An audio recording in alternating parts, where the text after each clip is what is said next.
Hi, today I'm going to show you how to make a citrus yogurt bowl. So let me show you how to make the recipe. The first ingredient is going to be half a cup of Greek yogurt. The next ingredient is going to be 1 teaspoon of honey.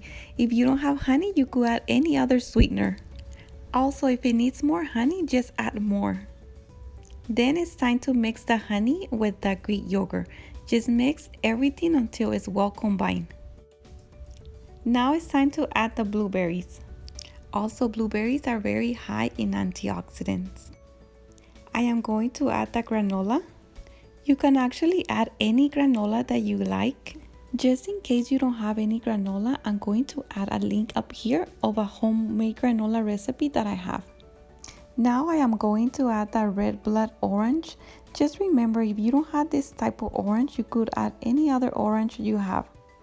Some of the healthy benefits of oranges is that they have many vitamins and minerals. They also boost your immune system. Check out my Instagram and check out my next video so you don't miss any of my healthy recipes. I'll see you in my next video. Bye!